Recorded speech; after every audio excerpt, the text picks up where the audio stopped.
आपके ऊपर कितना रहम किया प्रभु ने। आपका मनुष्य जीवन और फिर ये तत्व ज्ञान की गंगा आपके सामने बहा दी परमात्मा ने। इसमें नहाओ और धो और पियो ठाठम ठाठ और सतलोक की तैयारी करो। परमात्मा क्या बताते थे। अब जैसे पिछले सत्संग में प्रसंग चल रहा था कि सिकंदर लोधी दिल्ली के बादशाह, उनको बहुत भयंकर रोग हो गया था, क्योंकि सिकंदर लोधी वो खूंखार बादशाह था कि बहुत हिंदुओं को मुसलमान बनाने पर लगा हुआ था।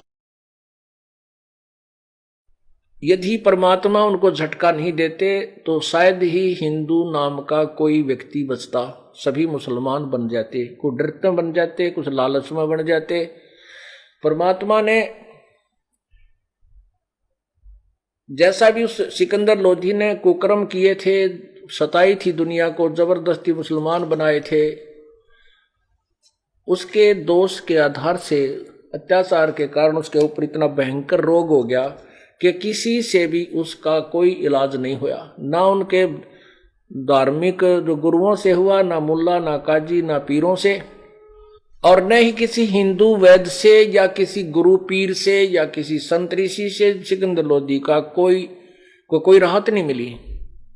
वो सभी यही कह देते थे बाद में, जब सारे जंतर मंत्र बता कर उससे कोई लाभ नहीं हुआ, ये कह देते थे कि ये तेरे प्रारब्ध का रोग है, तेरे भाग में लिखा है, ये तो तुझे भोगना पड़ेगा सिकंदर जी।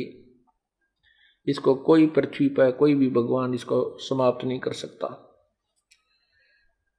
और वो उनको, क्योंकि उनके पास ज्ञान तो था ही नहीं, समाधान होगा कहां से। मासा घटे न तिल बधे, वेदना लिखे जो लेख, साचा सतगुरु मेट कर ऊपर मारे मेख।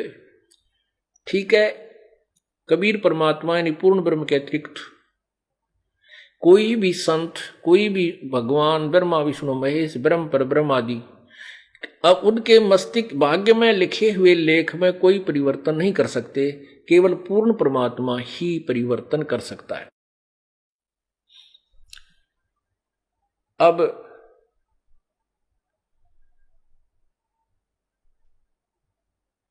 सिकंदर लोधी का रोग कहीं भी समाप्त नहीं हुआ। आपको पीछे सुनाया था कि कबीर परमात्मा के सप्रस मात्र, सिर पे हाथ रखने मात्र से उसका रोग ऐसा हो गया, इतना स्वस्थ हो गया वो कि जैसे बीमारी थी ही नहीं। पुण्यात्माओं, जिसका लागे सो तन जाने, जिसका बीमारी और फिर स्वस्थ हो, उसके हृदय में जो श्रद्धा उस व्यक्ति के प्रति बनती है, वो स्वयं जानता है कि आज मेरा नाश हो जाना था, मेरा समय रो कर बिताना था, आज मैं स्वस्थ कर दिया। तो उसके प्रति जो उसकी आस्था और श्रद्धा और भाव और प्रेम बनता है, वो एक भिन्न होता है, सबसे भिन्न होता है।